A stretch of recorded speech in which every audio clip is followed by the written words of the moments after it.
உதாரணமா இப்ப எங்க ஐயாட்ட சொல்றேன். எங்க ஐயாவுக்கு பசுமன் படத்தில் நடிக்கும் போது அண்ணன் சிவகுமார உங்களுக்கு தெரியும், அது ஒரு பிசாசு.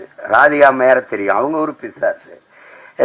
எல்லாருமே மிகச்சிறந்த கலைஞர்கள், அந்த திரையை உயிரா நேசிக்கிற ஒரு கலைஞர்கள். இது எங்க அப்பா, கண்ணன் ஐயா ஒளிப்பதிவு எல்லாம்.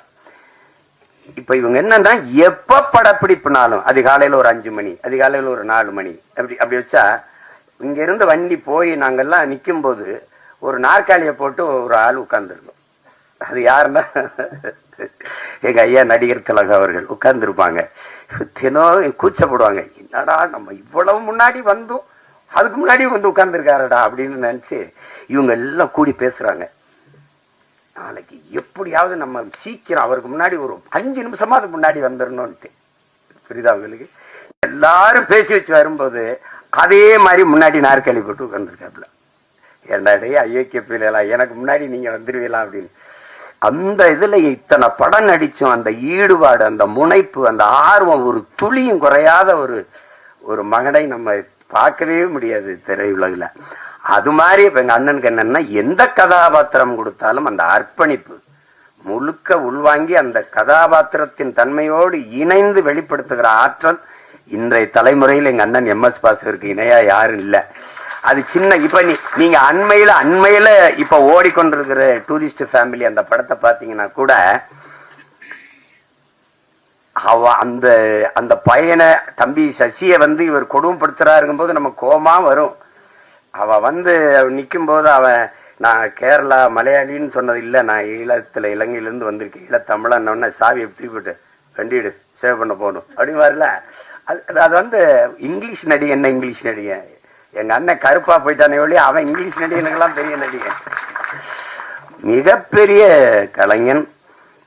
அவனுக்கு ஒரு வரம் வந்திருப்பாருங்க, தாத்தா காமராஜுக்கு குரல் பதிவு கொடுத்த கலைஞர். அது எவ்வளவு பெரிய இது, எப்படி சிலர் வருது இதெல்லாம். இன்னும் எனக்கு நான் ஒரு தாய் குழந்தையோட ஐயா என் புருஷன் இப்படி போலீஸ் பிடிச்சிட்டு போயிருச்சா, ஏன் பிடிச்சிட்டு போனா அங்க சும்மா பிடிச்சிட்டு போயிருக்க மாட்டாங்களே, இல்ல சாராயம் வித்தானே பாத்தியா, சாராயம் வித்தானா, ஐயா என் குடும்பம் கெடுமா, அதுனா சேச்சே போப்போ.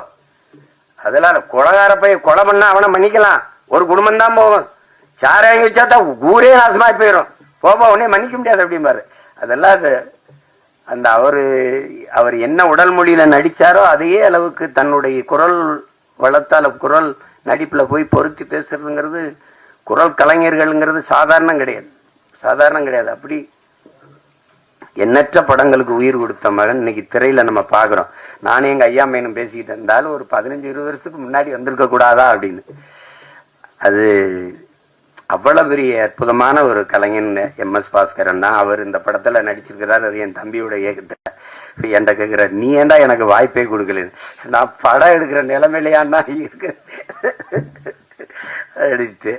அதுக்கப்புறம் என்னுடைய தம்பி விமல், நாங்க அவனை கதாநாயகனா பாக்குறது இல்லை, எங்க குடும்பத்துல ஒரு இளைய தம்பி அவன்.